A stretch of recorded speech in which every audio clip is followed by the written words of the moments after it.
Very good evening to all. I'm Dr. Jashan Chod, Assistant Professor in Commerce and Management. तो in the last lecture हमने cover करा था entrepreneurship development unit number 10 का first topic. तो उसमें हमने cover क्या क्या करा था, हमने ओवरव्यू देखा था एंटरप्रेन्योरशिप का, एंटरप्रेन्योरशिप की डेफिनेशन, मीनिंग, एंटरप्रेन्योरशिप के करैक्टरिस्टिक्स और उसके टाइप्स। तो होपफुली आपको वो वाला लेक्चर अच्छे से क्लियर हो गया होगा। तो आज के लेक्चर में हम अनदर इम्पॉर्टेंट टॉपिक डिस्कस करेंगे जो एनटी नेट पेपर 2 मैनेजमेंट के लिए काफ़ी इंपॉर्टेंट है, that is theories of entrepreneurship. Firstly हम बात करेंगे थ्योरीज़ के बारे में कि एंटरप्रेन्योरशिप में कौन कौन सी थ्योरीज़ होती हैं जिसके बेस पे हम इसके अफेक्ट को पढ़ते हैं। तो जो एंटरप्रेन्योरियल बिहेवियर है ये रिजल्ट देता है that leads to different factors जो एक एंटरप्रेन्योरशिप पे अफेक्ट करती हैं। और एंटरप्रेन्योरशिप क्या होती है is inspired by different factors जो हमें मोटिवेट करते हैं एक अच्छा एंटरप्रेन्योर बनने के लिए।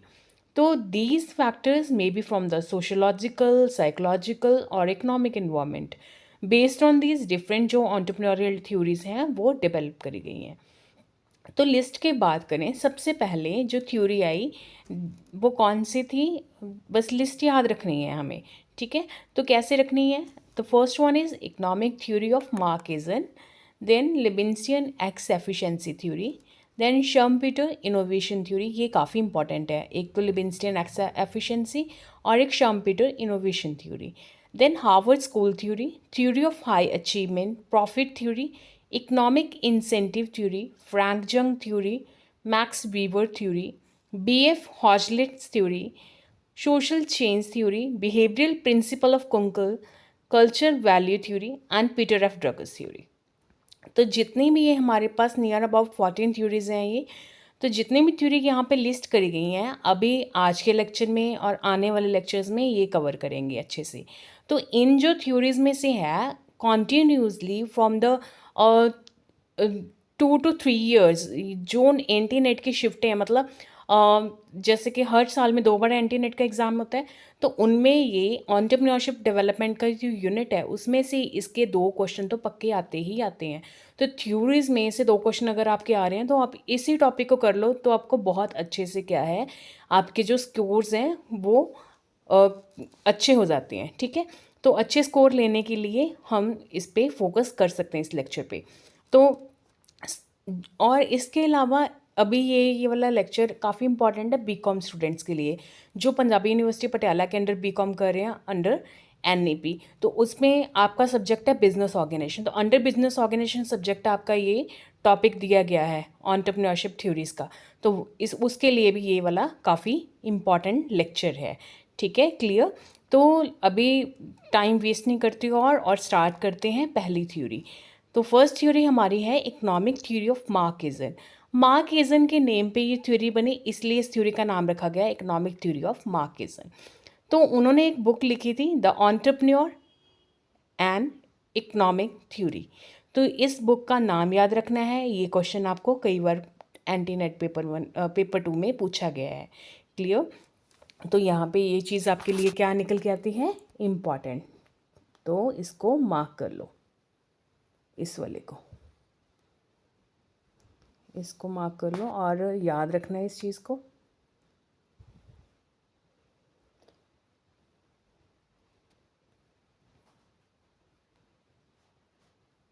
दी एंटरप्रेन्योर एंड इकोनॉमिक थ्योरी। तो कौन सी बुक थी मार्केजन की, इकोनॉमिक थ्योरी के ऊपर, इकोनॉमिक थ्योरी के ऊपर ही बुक है द एंटरप्रेन्योर। तो एंटरप्रेन्योर पढ़ रहे हैं तो याद रखने में कुछ डिफिकल्ट तो है ही नहीं।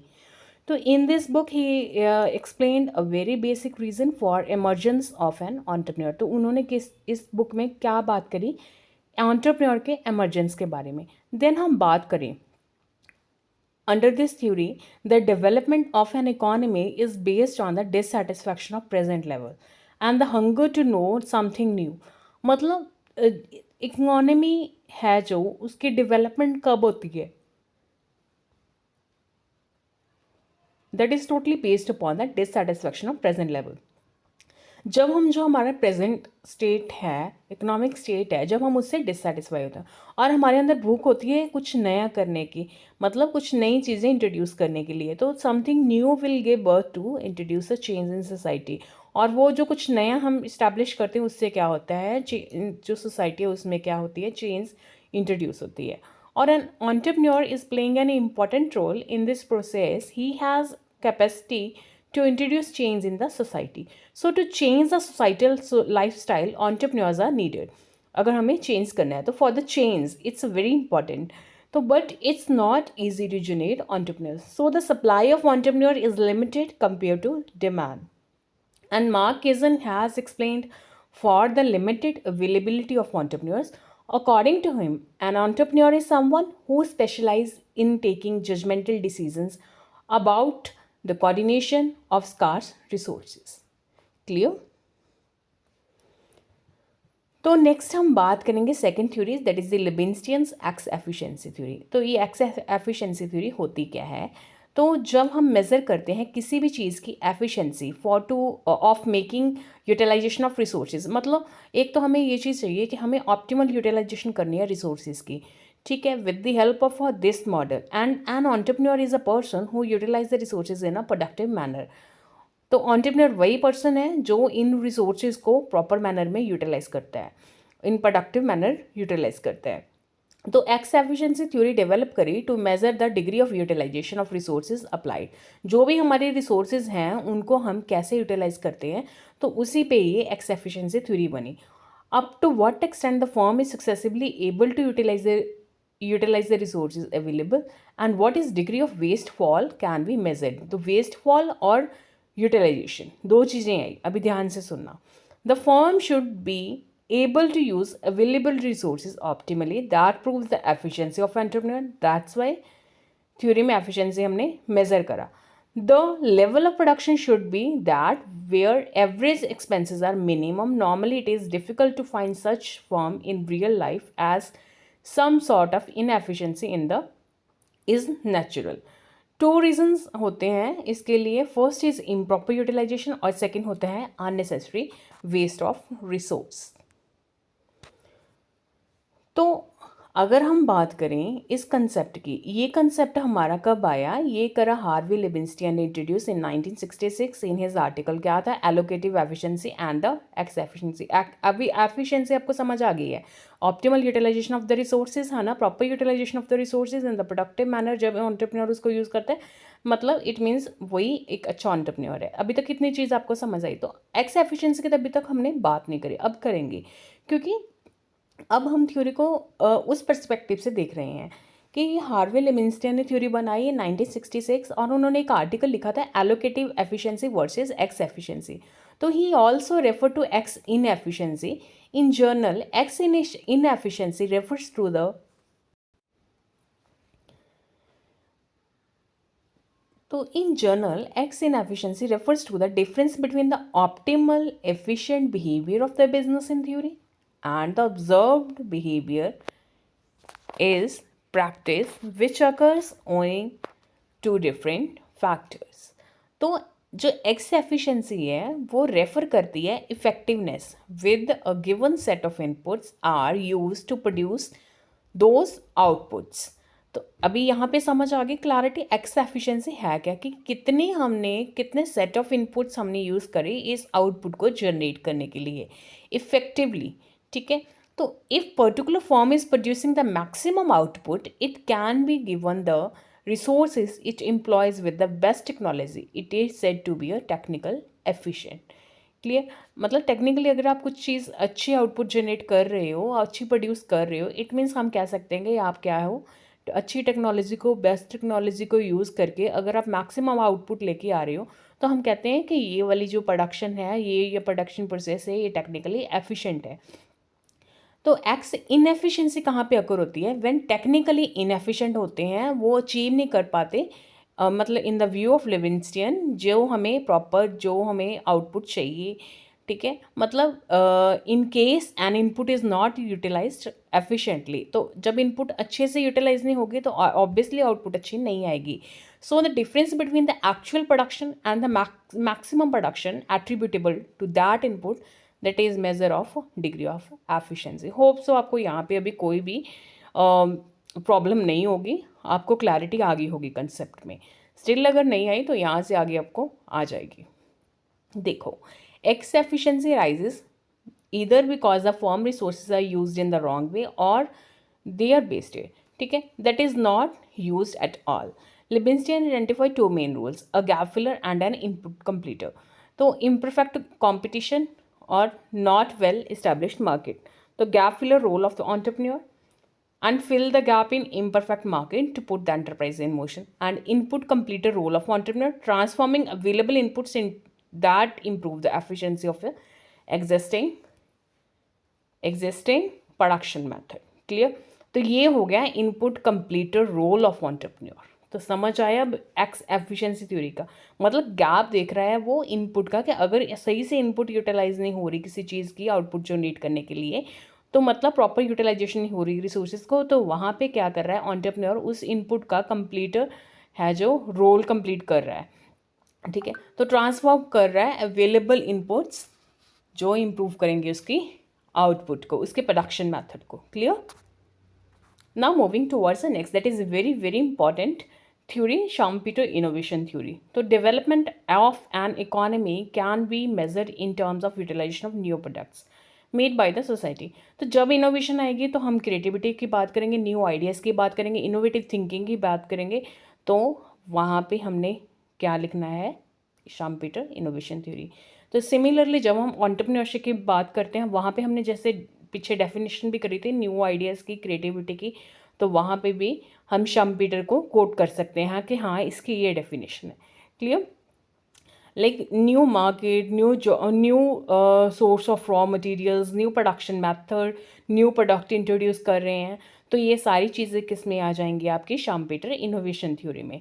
तो ऑस्ट्रियन इकोनॉमिस्ट जोसेफ शाम्पीटर थे जिनके नाम पे इस थ्योरी का नाम पड़ा शाम्पीटर्स इनोवेशन थ्योरी. तो उन्होंने काफ़ी critical dimension the economic change की. तो these innovations should be followed by the practical efforts to introduce the product in the market and make it available for the consumer, and that completes the meaning of an entrepreneur. तो शाम्पीटर innovation theory क्या कह रही है, ये कह रही है जब हम नया प्रोडक्ट इंट्रोड्यूस कर रहे हैं, जब हम नए मेथड ऑफ प्रोडक्शन दे रहे हैं, हम नई मार्केट ओपन कर रहे हैं, हम नई रिसोर्सेज हैं जो of raw material, supply of raw material, उनको फाइंड कर रहे हैं और रीऑर्गेनाइज कर रहे हैं इंडस्ट्री को, that all means you are creating something new. That means it's a creative idea, it's a innovative thinking. What it means it implies through the Schumpeter's innovation theory. तो यही Schumpeter innovation theory ने बताया था कि जब जब आप कुछ नया करोगे, नया प्रोडक्ट बनाओगे, नए प्रोडक्शन मेथड निकालोगे, नई मार्केट इस्टेब्लिश करोगे, new source of supply of raw material को फाइंड करोगे, रीऑर्गेनाइज करोगे किसी इंडस्ट्री को, that means it's a innovation. ये देखो, तो ये यहाँ पे सारे लिस्ट करे गए हैं. ठीक है, कुछ भी creative idea that leads to the innovation.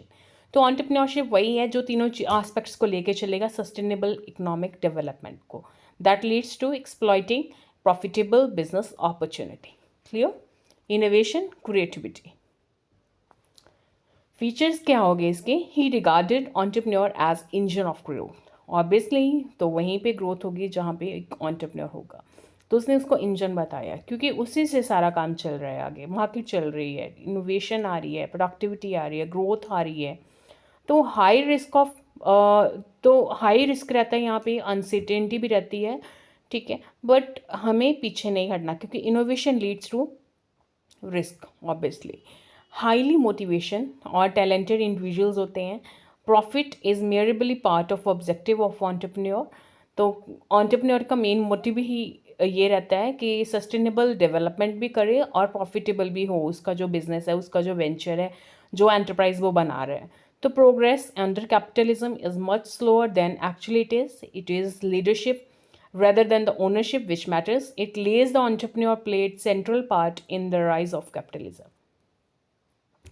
Next हम बात करेंगे हार्वर्ड स्कूल थ्योरी की. हार्वर्ड स्कूल थ्योरी क्या थी, तो उन्होंने हार्वर्ड स्कूल थ्योरी जो एंटरप्रेन्योरियल एक्टिविटी थी, इन्होंने डिवाइड करा दो पार्ट्स में इसको, एक तो मैनेजिंग साइड पे, एक अंडरस्टैंडिंग आउटसाइड पे, ठीक है, मैनेजिंग इनसाइड और as well as understanding outside. तो according to the changes takes place in the socio economic and political environment, तो जो एंटरप्रेन्योर है वो क्या हो गए, अलर्ट हो गए to adapt the change, converting them into the opportunity. So he is also taking care as a manager of a firm and coordinating business activities and taking decisions in time. Thus, Harvard is having traditional ideology but still never challenged the equilibrium process of firm, which is traditional economic theory. It is being challenged by the neo-Austrian school. So they discovered that imbalance is more realistic than the balance in the firm. So this kind of uncertainty bearing situation makes an entrepreneur more engaged and award regarding innovation. तो याद रखना है, जब uncertainty bearing situation की बात करेंगे तो कहाँ से, कौन सी थ्योरी वाली बात है, ये हार्वर्ड स्कूल थ्योरी वाली बात है। तो दो पार्ट की बात करिए, managing inside and understanding outside, so that he can maintain as well as increase the maintain and as well as increase the profit of the firm, and that leads to obviously growth. ठीक है, तो next हम बात करेंगे, very interesting छोटी सी theory है ये जी, मैंने आपको पहले भी करवाई है, मेरे को कमेंट बॉक्स में बताना मैंने ये कहाँ पे पढ़ाई है आपको पहले, ठीक है। थ्योरी ऑफ हाई अचीवमेंट और need for achievement theory. Need for achievement theory किसने दी थी, डेविड एमसी क्लीलैंड ने। तो अभी मैंने रिसेंटली एक क्वेश्चन भी पूछा था जो अभी एग्ज़ाम MST 2 हुए हैं मिड सेमेस्टर टेस्ट में, कि नीड फॉर अचीवमेंट थ्योरी के जो 3 नीड्स हैं कौन कौन सी है, तो हमने पढ़ी थी ना, need for achievement, need for power, need for affiliation. तो यहाँ पे हम एंटरप्रेन्योर में क्या पर्पज़ है इसका करने का, तो बताऊँगी अभी। तो डेविड एमसी क्लीलैंड ने एक रिमार्केबल कॉन्ट्रीब्यूशन दिया एरिया ऑफ साइकोलॉजी में। तो इस थ्योरी में उन्होंने एक्सप्लेन करा कि जो ह्यूमन बीइंग है कैसे वो डिज़ायर देता है कुछ अचीव करने के लिए, तो जो उसकी वो इंटेंसिटी है फॉर द अचीवमेंट, लाइक हमने पढ़ा ना, the need for achievement, the need for affiliation, the need for power. तो नीड फॉर जो अचीवमेंट है, जो उसकी इंटेंसिटी है, वो वेरी करती है पर्सन टू पर्सन। किसी पर्सन की क्या इंटेंसिटी रहती है, किसी की क्या रहती है, किसी के क्या नीड रहती है, किसी के क्या नीड रहती है, कि मुझे क्या अचीव करना है, किसी ने क्या अचीव करना है। But every one is eager to and ever interested in achieving something extraordinarily great and outstanding। तो बट करना तो मुझे कुछ अच्छा ही है, मतलब वो वाली चीज़ रहती है। तो ये एक कॉमन मैन की क्या होगी, डिज़ायर होगी। तो आइडेंटिफिकेशन करनी उन मोटिवेशनल फैक्टर्स को जो मोटिवेट करते हैं पर्सन को एक एंटरप्रेन्योर बनने के लिए, जो एक्सप्लॉइट करते हैं अपॉर्चुनिटीज़ को एंड उसका एडवांटेज लेते हैं for the favourable trade conditions. तो इसीलिए इसको कहते हैं थ्योरी ऑफ हाई अचीवमेंट और need for achievement theory. So this is not a sole characteristic needed, but this is one of the major characteristic. Like to reach excellence in the business, creativity and power of imagination, zeal for innovation and working continuously for the business, and desire to become a leader and pioneer in particular area of economy. तो MC जो क्लीलैंड है उन्होंने 5 components दिए हैं, responsibility for the problem solving, establishing goals, reaching goal with the less effort, need for the use of feedback, a preference for the moderate level of risk taking.